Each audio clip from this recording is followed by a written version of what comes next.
Get out a blank sheet of paper, number 1 through 5. Today, we are going to have a pop test. I hated those sentences when I was in school. Couldn't stand it. Life was going really well. You're talking to your friends in class. The bell rings. You sit down in your desk, and the teacher gets up and announces a pop test. I didn't like that at all.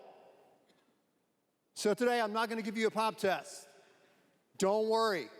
I'm going to give you a multiple choice test instead. All right? I know it's in the middle of the summer. Bear with me. I'm going to give you some quotes. Actually, the quotes are pretty heavy, pretty deep.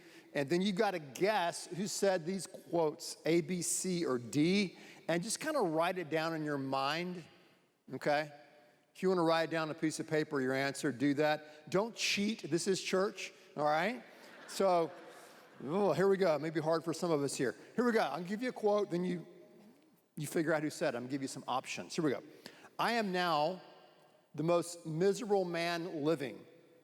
If what I feel were equally distributed to the whole human family, there would be not one cheerful face on the earth. Who said that? A, Nick Anderson.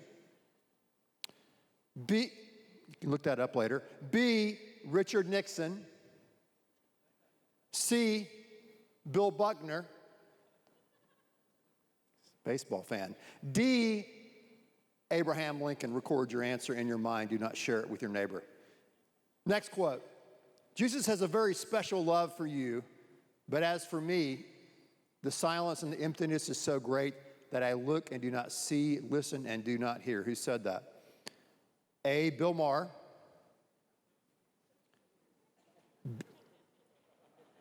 B, Billy Graham. C, Elton John. Or D, Mother Teresa. Record your answer. All right, third and final multiple choice question, then I'll give you the answers. I will not leave you hanging. I've had enough. Take away my life. I've got to die sometime. It might as well be now. Who said that? A, William Wallace. B, Tupac Shakur. C, Butch Cassidy. Or D, Elijah, the prophet.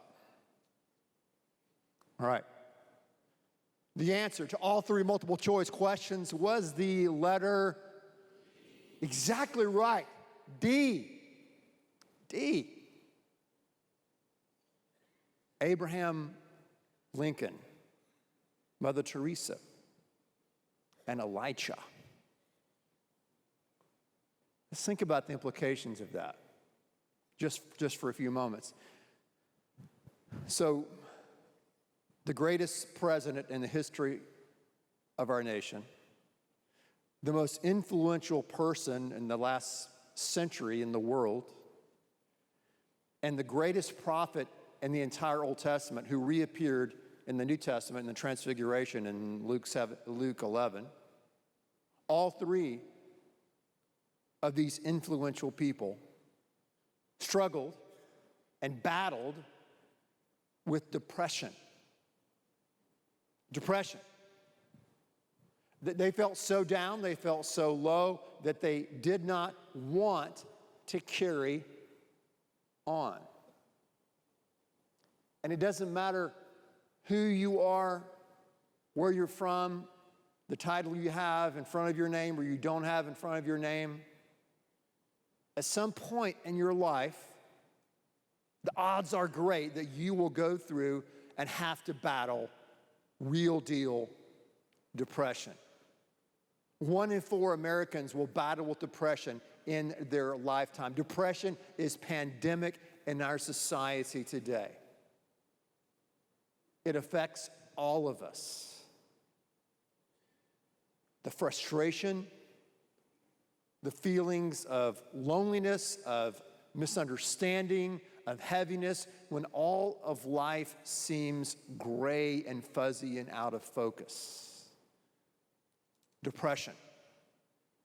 It's real. And we have to talk about it. We have to talk about depression because if we don't deal with depression, then depression will deal with us. That's just how it is. And today we're going to look at Elijah. Elijah can teach us a lot about depression. And when you look at the story of Elijah, it's interesting. He was at the peak of his career. He was at the pinnacle of success. If anybody, if you would think would not be a candidate for depression, it would have to be Elijah. He saw a lot of miracles in his lifetime. He took a stand in a culture that had gone cuckoo for Cocoa Puffs, but he stood up for what was right and what was true. He was there at the showdown at Mount Carmel when he called down fire from heaven, when he prayed and a drought that had been going on for 3.5 years vanished and it rained from the sky. Elijah was at the top. But as we just read, he got so down, he got so depressed, so gray, that he didn't feel like carrying on. How did he get there? What's the context? And what can we learn about how we should handle and deal with depression? If you have a Bible, you can open up to the book of Kings, 1 Kings. If not, the passage will be in front of you on the screen. 1 Kings 19, 1 through 5 gives us an idea of why Elijah no longer wanted to live. It said, when Ahab told Queen Jezebel what Elijah had done, referring to the Mount Carmel showdown, and that he had slaughtered the prophets of Baal, she sent this message to Elijah: you killed my prophets, and now I swear by the gods, I'm going to kill you by this time tomorrow night. So Elijah had faced and stared death down many times. He had took a stand many times. No fear, fearless, full of faith, unbelievable things happening all around him. But he gets one death threat from a lady named Jezebel, and he's out of there. Verse 3, so Elijah fled for his life. He went to Beersheba, city of Judah, and left his servant there. Then he went on alone into the wilderness, traveling all day, and sat down under a broom bush and prayed that he might die. I've had enough. He told the Lord, take away my life. I've got to die sometime, and it might as well be now. Then he lay down and slept beneath the broom bush, or maybe your translation says juniper tree.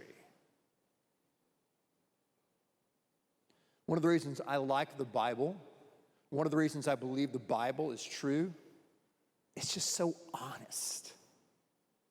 Well, the Bible's a piece of propaganda. Look, if the Bible is a piece of propaganda, it is a horribly written piece of propaganda.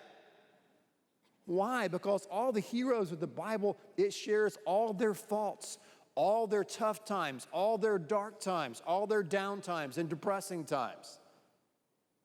Here Elijah is so down, he doesn't want to go on. He doesn't want to move on. And we can see early on in this part of the story, he is handling his depression in a unhelpful, unhealthy, destructive way.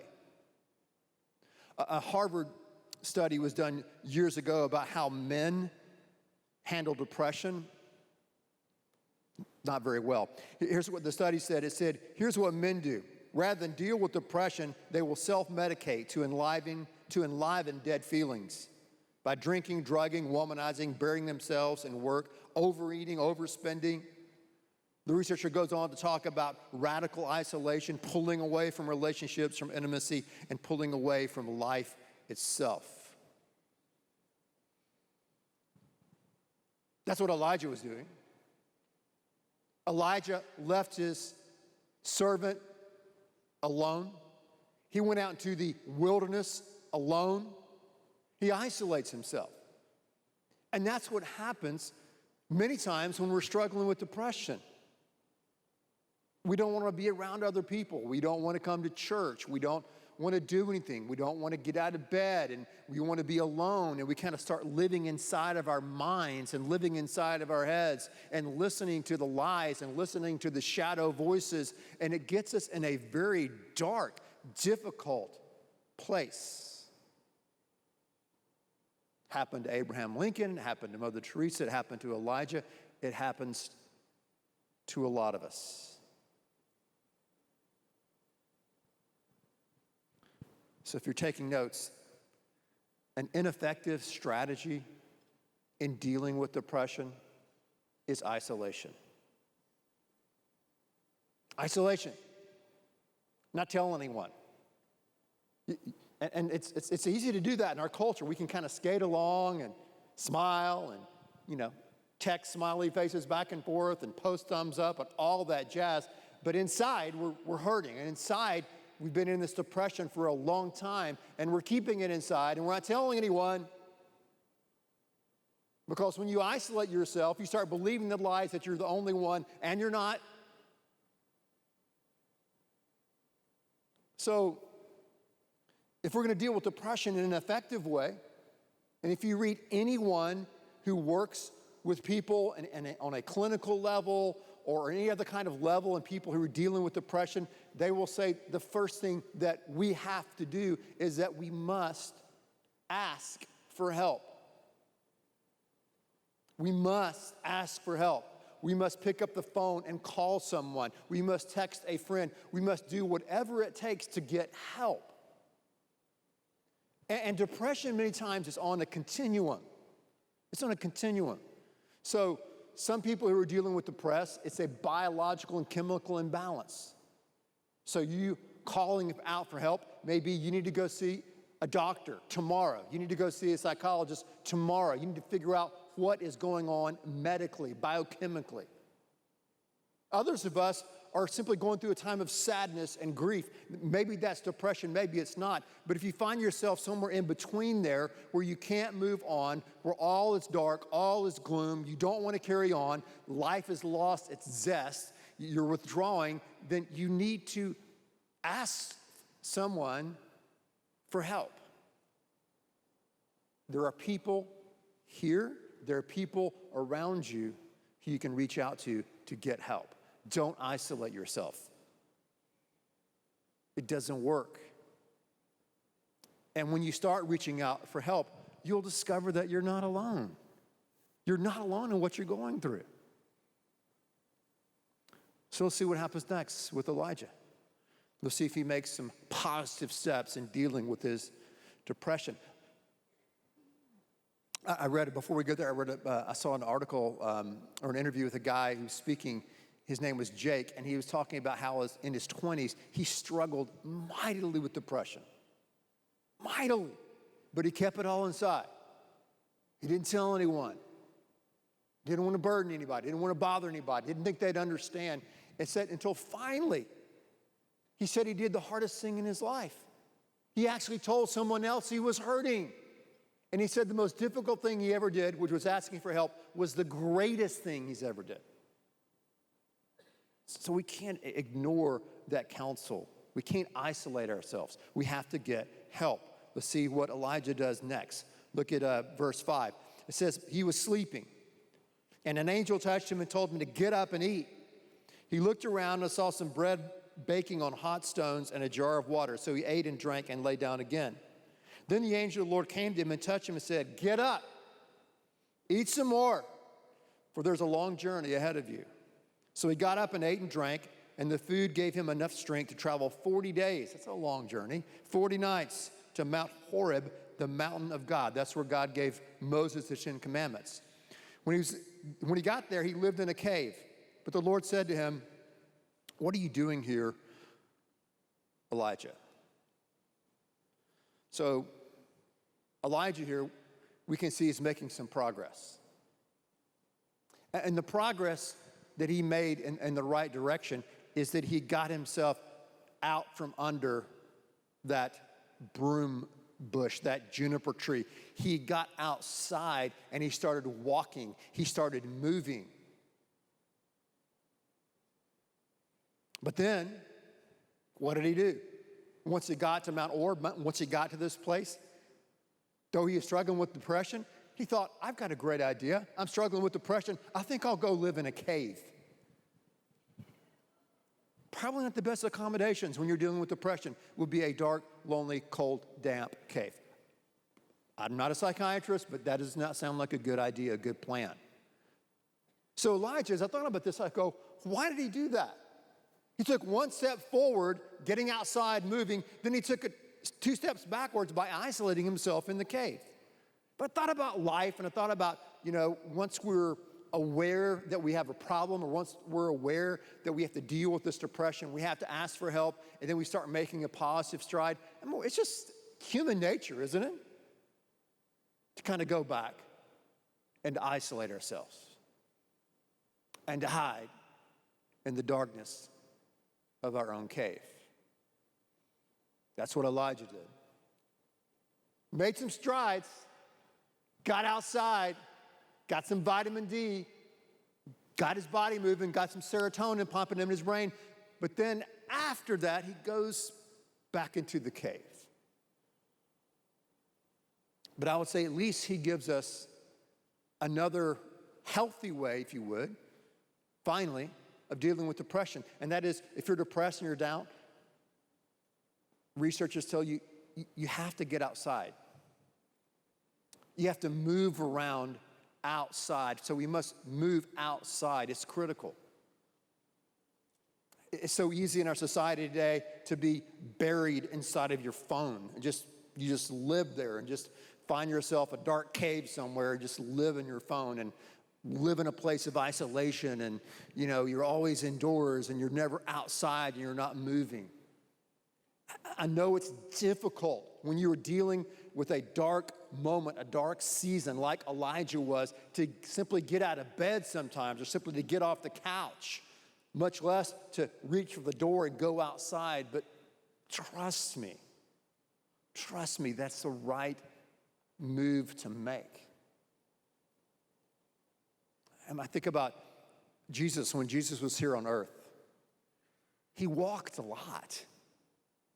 In his 3-year ministry, he walked 3,125 miles. In his lifetime, he walked 21,525 miles. That's almost the distance around the entire earth. So it's interesting when you look at the culture that he was living in and the culture the disciples lived in. It was a culture that spent a lot of time outdoors. They spent a lot of time walking. So exercise, cardio, being outside in God's creation was simply built in. And so when we're down and we're dealing with depression and we feel that heaviness upon us, God, we just got to pray, God, help me to get up off the floor. God, help me to get out of bed. God, help me to simply get outside today. It's amazing what that can do. So Elijah went outside, went on a long walk, and then went into a cave. But it's interesting, as he was in that dark cave, the dark cave of depression, God met him there. God met him there. He said, Elijah, come on outside. Come on out to at least to the entrance of the cave. I want to speak to you. And so there was a wind that blew, almost like hurricane winds. And Elijah thought maybe God is in the wind, but God was not in the wind. And then there was an earthquake, and it rumbled and was quaking. And Elijah thought, surely that's God speaking to me through the quake. But the Bible says God was not in the earthquake. And then there was a fire, which is a symbol of God's presence so many times. And Elijah thought, surely God is in the fire, but he was not in the fire. And then there was a small voice, a whisper,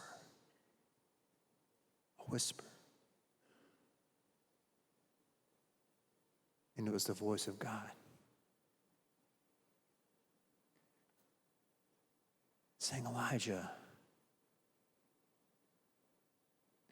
why are you here? Elijah, you need to get back into the game. I have something for you to do.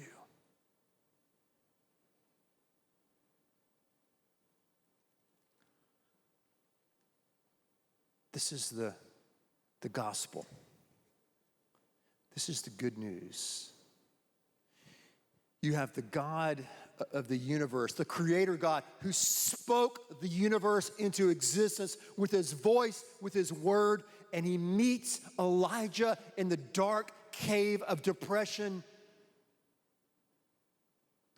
with a small voice, with a whisper, saying, hey, it's not over yet. I've got something else for you to do. Look at verse 15. Then the Lord told him, go back by the desert road of Damascus. And when you arrive, anoint Hazael to be the king of Syria. Then anoint Jehu, son of Nimshi, to be the king of Israel. Anoint Elijah, the son of Shaphat of Abel Meloha, to replace you as my prophet. He's like telling Elijah, hey, you need to be around a group of people. You need to find someone else to help and someone who can help you. You've got to get back into the game. To do something. To take action. Because he wanted him to know, I'm with you. I'm going to pull you out of this dark season of depression. I think about fighting and stuff, whether you're watching boxing or cage fighting. In between the rounds, the fighter goes to the corner. And in their corner, you have all these people. You have a team of people. You have someone who's a cut man, and they're helping to, heal up those cuts in a few minutes. And then you have someone who's helping with the bruises. They're putting ice on the bruises on their face. You have someone telling them, hey, you need to move your hands this way and do this way. He's ducking this way. Watch out for the left. Someone else saying, hey, once you get into the ground, you got to do this. You got to stand up. So he has all these people that are helping him. All these people that are giving him advice. And if you look closely at the people in these fights in the corners, if you look at them, you can see in their bodies that they've been there before. I mean, they've got those cauliflower ears, very attractive. They have scars on their face.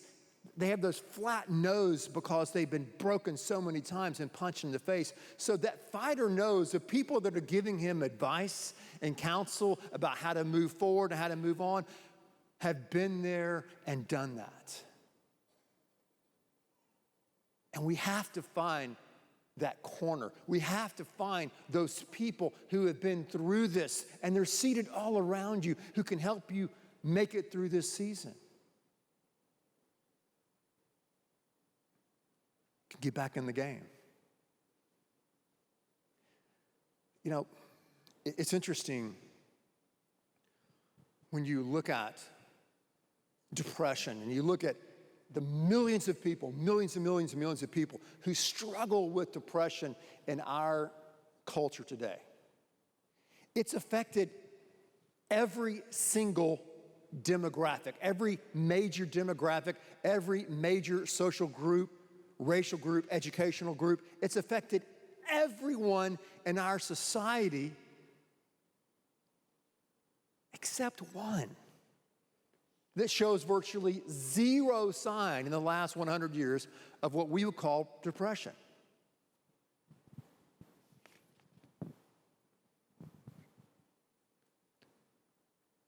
One last question. Here it is, multiple choice. Depression has affected every major segment of society except one. Name the major demographics it has not affected. Who's that group?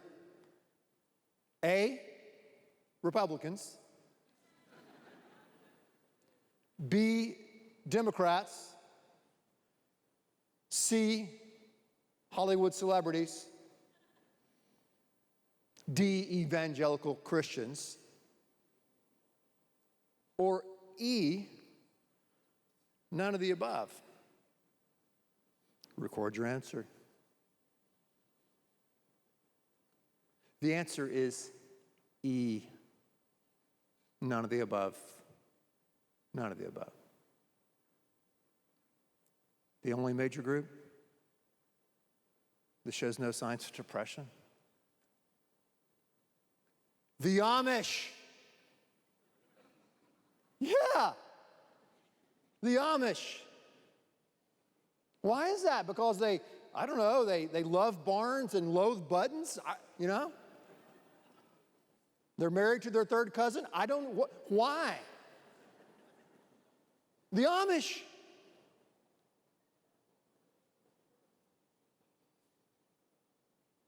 Well, think about who they are and what they do. First of all, they have a great sense of community.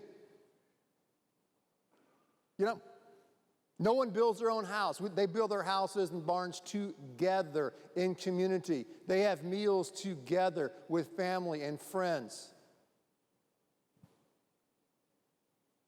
What else? Well, they're probably not spending a lot of time on the computer and the cell phone. It's kind of tough to do without electricity, I've discovered. So they're spending a lot of time outside. They're spending a lot of time moving. They're spending a lot of time, building furniture. They're outdoors a lot, doing things. And the final thing I would say we can learn from the Amish is they know God, and they know that God has a plan and purpose for their life no matter what's going on. No matter what other craziness is happening outside of Lancaster Farm, I know that God has a plan and purpose for my life and our life.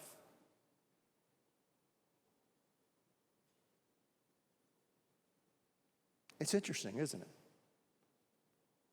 Again, I'm not recommending that all of us here, maybe some of you, move to Pennsylvania and a farm and go Amish.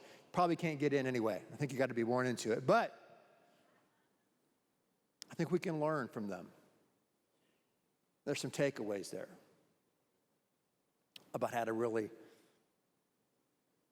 just deal with depression.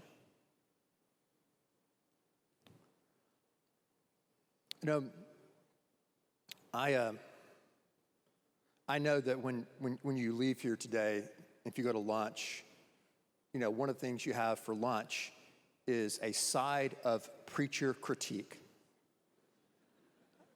I do that when I go to churches. I know that. What did you think about his message? Did you like it? Was it this? Was it that? Blah, blah. And you critique that. I get that. I get it. But I want you to know today that this, what I've been talking about, is not a message. It's not a sermon. This is something that I have lived. I have lived. If I had not accessed help from people in this church family, I wouldn't be here today completing sentences in English. I wouldn't. I'm not just the president of the Hair Club for Men. I'm also a client. So I want to urge you from the bottom and top and the side of my heart, whatever you do, if you're struggling here, if you know someone who is struggling with depression, please reach out, get help, ask for help. There's help all around you, get help. Go outside, move around. Listen, God is speaking to you, and he still has a plan for your life to get back into the game. He does. He really does. Would you pray with me? Father, I thank you that you meet us where we are. You meet us in the mountaintops of life. And God, you meet us in the valleys. God, thank you that your book, the Bible, doesn't really sugarcoat things, and it presents all the people, all the stories, warts and all.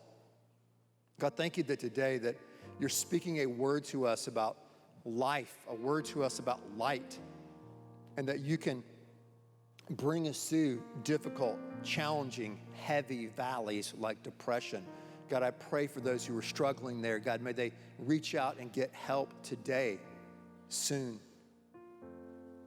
May they hear your voice whispering to them that there is hope, that there is purpose, that you have a plan for their life. God, may they hear that and may they know that.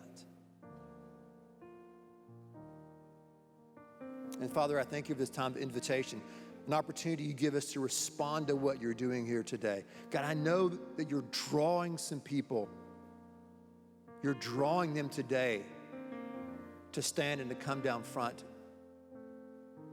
and to ask you to step out of heaven and step into their hearts. God, I know that you're drawing some people today to do that. God, may they stand and walk down front today. Lord, others here, they know you. You're living in their life. You're living in their heart. And they're simply looking for a place to belong, a place to connect, a place where they can build community. And Father, they need to stand and come and walk down front. May they do that today, right now, in just a few moments. This is our prayer.